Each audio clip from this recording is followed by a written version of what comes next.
10,000 world के इस episode की शुरुआत में हम इस डीमन को देखते हैं जिसने इस जगह पर अपनी बांसुरी को बजाना शुरू कर दिया था, जिसकी वजह से बहुत सारे स्लैश अटैक बुल ट्राइब के इस एल्डर के ऊपर हमला करने के लिए जाने लगते हैं। मगर तब तक बुल ट्राइब के एल्डर ने उसकी बॉडी के ऊपर जो सील लगी हुई थी उसे वह तोड़ देता है और वो इन सभी अटैक को यहाँ पर डॉज करने की कोशिश करता है, लेकिन तब तक यहाँ पर बहुत ही ज़्यादा लेट हो गया था, क्योंकि ये सभी स्लैश अटैक सीधे आकर इस बुल ट्राइब के स्पिरिट के साथ टकरा जाते हैं, जिसकी वजह से यहाँ पर एक काफ़ी ज़्यादा पावरफुल ब्लास्ट होता है। और इस चीज़ की वजह से इस एल्डर की हालत काफ़ी ज़्यादा ख़राब हो जाती है, क्योंकि यह यहाँ पर काफ़ी ज़्यादा इंजर्ड हो गया था। साथ ही बुल ट्राइब के बाकी के कल्टीवेटर को भी यहाँ पर काफ़ी ज़्यादा तकलीफ होने लगती है, क्योंकि इस बांसुरी के अंदर से जो आवाज़ निकल रही थी वो काफ़ी ज़्यादा खतरनाक होती है, जिसकी वजह से ये सभी कल्टीवेटर इस जगह पर दर्द से कराने लगते हैं। और इस मौके का फ़ायदा उठाकर यह डीमन इस जगह पर एक डिमोनिक बर्ड को समन कर लेता है। इसके बाद वो उससे यहाँ पर बुल ट्राइब के इन सभी कल्टीवेटर के ऊपर हमला कर देता है,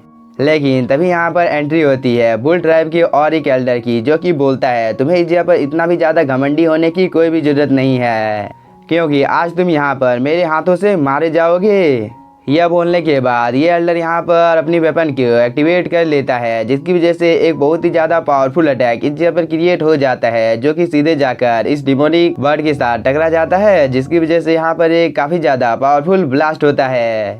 और इस चीज़ की वजह से इस डीमन को भी यहाँ पर काफ़ी ज़्यादा गुस्सा आ जाता है, लेकिन वह फ़िलहाल के लिए अभी यहाँ पर कुछ भी नहीं करता है और वो एक पोर्टल को ओपन कर यहाँ से भागने की कोशिश करता है। साथ ही इस चीज़ को देखकर ये सभी कल्टीवेटर काफ़ी ज़्यादा खुश हो जाते हैं, लेकिन तभी ये एल्डर बोलता है तुम्हें हम लोगों के ट्राइब का ट्रेजर मिला है ना। इस बार ये दूसरा एल्डर भी हाँ बोलता है, क्योंकि मुझे ब्लैक विंग्स के लोहे के पंखों की शक्ति मिली है, जिसकी मदद से आज मैं यहाँ पर इसे हरा पाया हूँ, और इसी ट्रेजर की मदद से मैंने 9 इमोर्टल लॉ को भी संगठित किया है। इस बात को सुनकर ये सभी लोग काफ़ी ज़्यादा शॉक हो जाते हैं और ये एल्डर बोलता है क्या आपने हेवनली रेलम में प्रवेश कर लिया है। साथ ही ये सभी कल्टीवेटर आपस में बात करने लगते हैं कि अब हम लोगों को पाताल लोक से डरने की कोई भी ज़रूरत नहीं है, इसीलिए अब हम लोगों को किसी से डरने की कोई भी ज़रूरत नहीं है। तभी ये एल्डर बोलता है उन लोगों ने सबसे पहले लुओसेंग ट्राइब के ऊपर हमला किया था, साथ ही उन लोगों ने मेरे ट्राइब के ऊपर भी फिर से हमला किया था, इसीलिए अब मुझे लगता है कि हम लोगों के ऊपर एक बहुत ही बड़ी मुसीबत बहुत ही जल्द आने वाली है। इस बार ये दूसरा एल्डर बोलता है आज से 300 साल पहले पाताल लोक के एम्परर ने सील को लगभग तोड़ दिया था, मगर इमोर्टल रेलम के कहर बरपाने के लिए धर्म काया को नीचे भेज दिया गया था, इसीलिए सौभाग्य से दोनों ट्राइब के हाफ स्टेज के इमोर्टल ने अपने जीवन काल को जला दिया, जिसकी वजह से एशियन स्पिरिट को बुलाया गया था। और ऐसे ही कुछ देर तक ये एल्डर अपने साथियों को इन सब चीज़ों के बारे में बता रहा था। तभी एक एल्डर बोलता है अगर एम्परर मिंग ने दोबारा से विद्रोह शुरू कर दिया तो क्या होगा, इसीलिए हम लोगों के लिए अच्छा यही होगा कि हम लोग लुओसेंग ट्राइब के साथ इस चीज़ के ऊपर चर्चा करें। लेकिन यह सीन यहीं पर कट होता है और हम इस लेडी को देखते हैं जो कि बुल ट्राइब के बारे में हम लोगों को बता रही थी कि बुल ट्राइब के फॉरबिडन रेलम को एक फॉर्मेशन द्वारा कवर किया गया है, इसीलिए हाफ स्टेज का इमोर्टल किंग जो कि वेपन को नियंत्रित करने की प्रक्रिया पर जासूसी करने में असमर्थ है, इसीलिए अब मुझे नियो चोंगसांग के ऊपर क्या भरोसा करना चाहिए, क्योंकि मुझे तो नहीं लगता है कि यह इंसान भरोसेमंद है। दूसरी तरफ हम इस डीमन को देखते हैं जो कि अपने मास्टर को बोलते हैं मैंने पहले ही सभी चीज़ों को कर दिया है, बस आपको इस जगह पर एक फॉर्मेशन का निर्माण करना है, इसके बाद आप कार्रवाई कर सकते हैं। इस पर फेरी किंग बोलता है तुमने काफ़ी ज़्यादा अच्छा काम किया है, और अगर हम लोग इस चीज़ में सफल रहते हैं तो पाताल लोक में चारों तरफ खून ही खून होगा, जिसकी मदद से तुम बहुत ही लंबे टाइम तक जिंदा रह सकते हो। इस पर ये डीमन बोलता है मास्टर आपने मुझे एक नया जीवन दिया है, इसीलिए उस खलनायक को मरना चाहिए। इस बात को सुनकर फेरी किंग यहाँ पर काफ़ी ज़्यादा हंसने लगता है और वो बोलता है अगर तुम इसी तरह से मेरी सेवा करते रहे तो मुझे पूरा भरोसा है कि तुम फ्यूचर में फेरी लोक के मालिक बन जाओगे। दूसरी तरफ हम लिंगफेंग को देखते हैं जो कि महान दावों की इस जगह पर प्रैक्टिस कर रहा था, जिसकी वजह से इसके आसपास में काफ़ी ज़्यादा हाई अमाउंट में स्पिरिचुअल एनर्जी आ जाती है। साथ ही लिंगफेंग ने अब एक एक कर अपने सभी टेक्निक के ऊपर काम करना भी शुरू कर दिया था और वो स्पिरिचुअल एनर्जी को एक जगह पर इकट्ठा करना भी शुरू कर देता है, जिसकी वजह से इस जगह पर जो गेट मौजूद होता है वो एक्टिवेट हो जाता है और इसके अंदर से एक नरेटिंग वॉइस लिंगफेंग को बोलती है, तुम्हारे अंदर की आग कभी भी बुझ नहीं सकती है। यह बोलने के बाद इस पोर्टल के अंदर से काफी हाई अमाउंट में स्पिरिचुअल एनर्जी लिंगफेंग की ओर जाने लगता है और इस एनर्जी को एब्जॉर्ब करने के बाद लिंगफेंग के सोल सी में यहाँ पर कुछ हलचल होने लगती है, क्योंकि एक एनर्जी बॉल के अंदर से काफी ज्यादा हाई अमाउंट में स्पिरिचुअल एनर्जी बाहर निकलने लगती है, जिसकी वजह से लिंगफेंग इस जगह पर फ्लाई करने लगता है। साथ ही अब बहुत ही तेजी के साथ इस जगह पर जितनी भी ज्यादा स्पिरिचुअल एनर्जी मौजूद होती है वो सभी लिंगफेंग की बॉडी के अंदर में जाने लगती है और इस चीज की वजह से लिंगफेंग की बॉडी में यहाँ पर एक छोटा सा ब्लास्ट होता है, जिसकी वजह से इस जगह का माहौल एकदम शांत हो जाता है, क्योंकि लिंगफेंग ने यहाँ पर ट्रू वंडरलैंड लेवल के दायरे को तोड़ दिया था। इसीलिए अब लिंगफेंग की बॉडी के अंदर से इतनी ज़्यादा टेरिफाइंग एनर्जी बाहर निकल रही थी। साथ ही इस चीज़ को देखकर शाओटियान और लिंगर यहाँ पर काफ़ी ज़्यादा खुश हो जाते हैं और लिंगर बोलती है, मेरे पिताजी सच में काफ़ी ज़्यादा टैलेंटेड हैं। यह बोलकर वो यहाँ पर काफ़ी ज़्यादा खुश हो जाती है। साथ ही इन सब चीज़ों को दूर से यह लेडी भी देख रही थी और वो बोलती है, आखिरकार इस जगह पर मेरी मेहनत बर्बाद नहीं गई है, क्योंकि लिंगफेंग सच में काफ़ी ज़्यादा टैलेंटेड है और उसने बहुत ही कम टाइम में यहाँ पर ट्रू वंडरलैंड लेवल को भी तोड़ दिया है।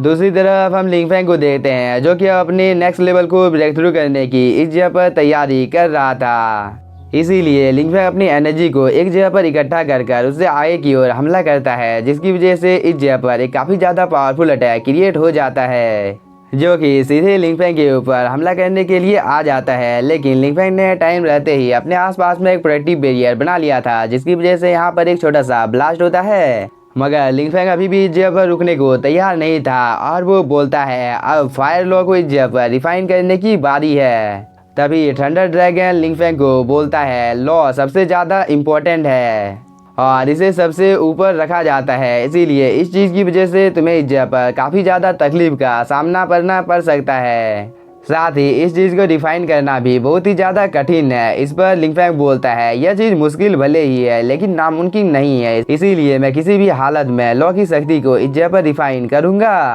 क्योंकि मेरे पास कोई भी रास्ता मौजूद नहीं है, क्योंकि किसी भी हालत में मुझे बहुत ही ज़्यादा पावरफुल बनना है। इस बात को सुनकर थंडर ड्रैगन यहाँ पर हंसने लगता है और वो बोलता है, तुम थंडर की शक्ति को इस जगह पर दबाने के लिए ग्रेट मान या स्पिरिचुअल एनर्जी का यूज कर सकते हो। तभी लिंगफेंग बोलता है, ये तो सबसे ज़्यादा खराब विकल्प है, लेकिन मुझे ना चाहते हुए भी अब इस मेथड का यूज करना होगा। यह बोलने के बाद लिंगफेंग यहाँ पर अपनी पावर को एक्टिवेट कर लेता है, जिसकी वजह से लिंगफेंग की आई का कलर इस जगह पर चेंज हो जाता है। साथ ही लिंगफेंग ने यहाँ पर जेड बटरफ्लाई को भी समन कर लिया था, जिसकी वजह से यहाँ पर एक काफ़ी ज़्यादा पावरफुल फॉर्मेशन बन जाता है और इस मौके का फ़ायदा उठाकर लिंगफेंग यहाँ पर अपनी थंडर की पावर का भी यूज करने लगता है, जिसकी वजह से इस जगह का मौसम में अचानक से चेंज हो जाता है और चारों तरफ ठंडर गिरने लगती है और एक चीज़ इस जगह से निकलने की कोशिश करती है, जिसे लिंगफेंग एक प्रोटेक्टिव बैरियर के अंदर में कैद कर देता है, जिसकी वजह से इस प्रोटेक्टिव बैरियर के अंदर में लॉ की शक्ति इकट्ठा हो जाती है और लिंगफेंग इस चीज़ को अपने पास लाकर इसे यहाँ पर एब्जॉर्ब करना भी शुरू कर देता है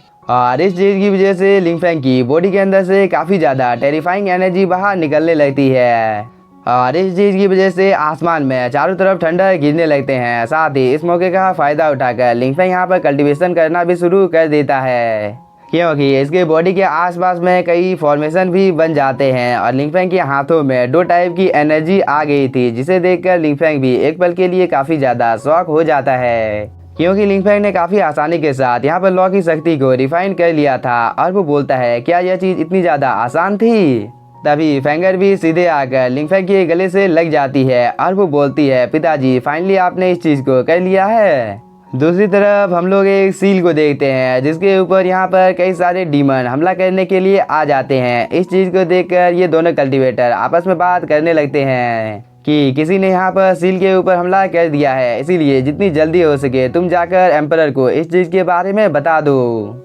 और इस कल्टीवेटर के यह बोलने के साथ ही इसकी मौत इसी जगह पर हो जाती है और यह सीन यहीं पर कट होता है और हम इस लेडी को देखते हैं जो कि लिंगफेंग के साथ मिलने के लिए आई थी। साथ ही वह अपने मन में सोचती है कि लिंगफेंग ने सिर्फ आधे महीने के अंदर में वह ट्रू इमोर्टल के 9 लेवल तक पहुंच गया है, जो कि कोई नॉर्मल बात नहीं है। साथ ही मेरा होली पूल जहां पर काफ़ी ज़्यादा हाई अमाउंट में स्पिरिचुअल एनर्जी मौजूद थी, जो कि अब इस जगह पर ऐसा दिखने लगा है। तभी लिंगफेंग भी अपनी आंखों को खोल देता है और वो इस लेडी को बोलता है, सीनियर क्या आप इस जगह पर स्पिरिचुअल लिक्विड की बोतल को देने के लिए आई हैं? इस बार ये लेडी बोलती है, मैंने डिवाइन लेवल के 2 स्पिरिचुअल बोतल को इस जगह पर तुम्हारे लिए लाया है। जैसा कि मैंने तुम्हारे साथ वादा किया था, इसीलिए मुझे उम्मीद है कि तुम भी अपने काम को बखूबी करोगे,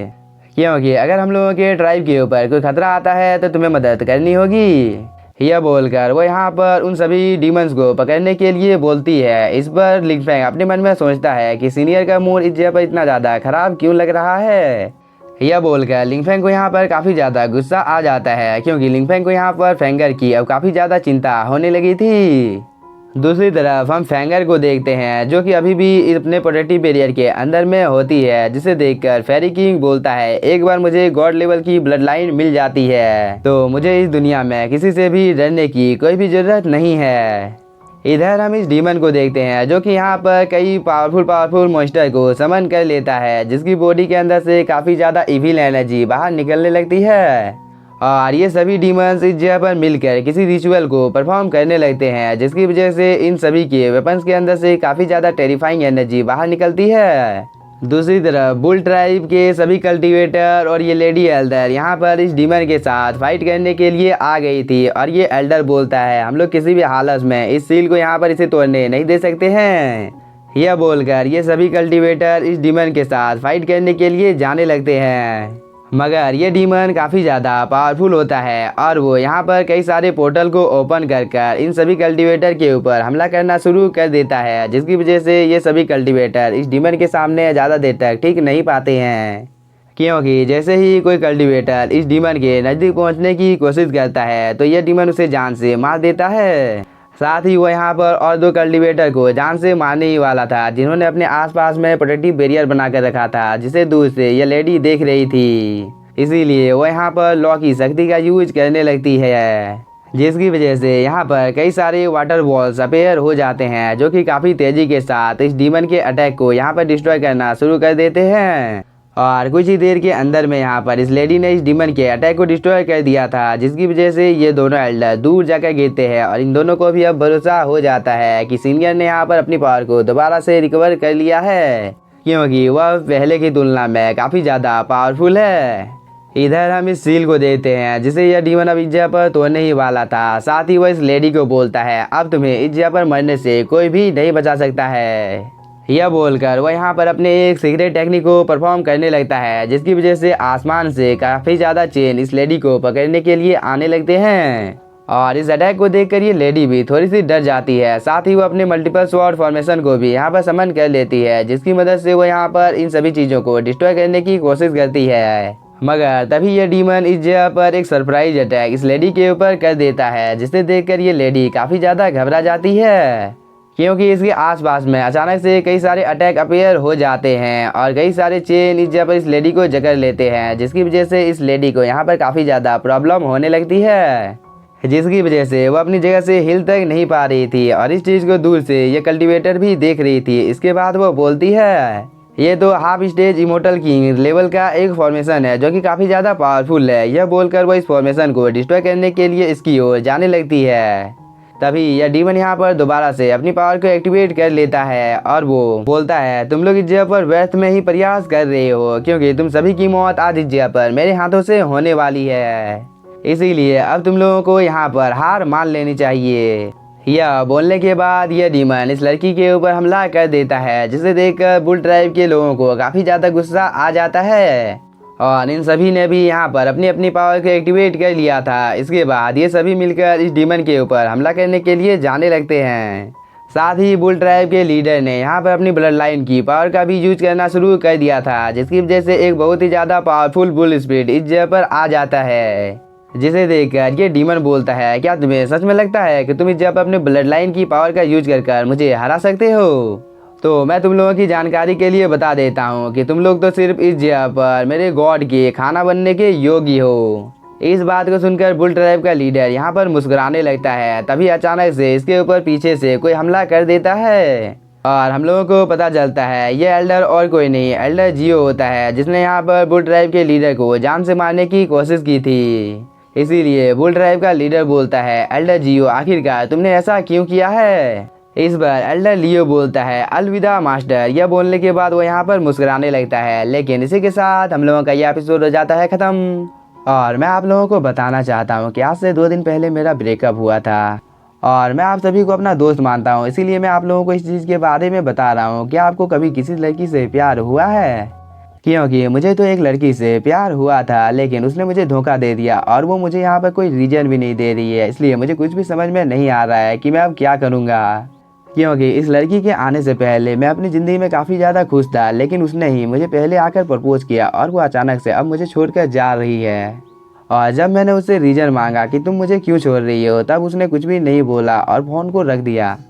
इसीलिए मुझे लगता है कि इसके लाइफ में कोई और आ गया है, लेकिन शायद से उसे पता नहीं है कि मैं उससे सच्चा प्यार करने लगा था, जिसकी वजह से मैं शायद से 2 दिनों से अच्छी तरीके से सो नहीं पाया हूँ। इसीलिए अगर आप में से कोई भी मेरा दुख समझ रहा है तो वो मैसेज कर मुझे बताओ, मैं उसके मैसेज का ज़रूर रिप्लाई दूंगा। क्योंकि अभी के टाइम पर उस लड़की की वजह से मैं बहुत ही ज़्यादा इमोशनली डैमेज हूँ और एक आप लोगों के ऊपर ही भरोसा है। Thank you for watching.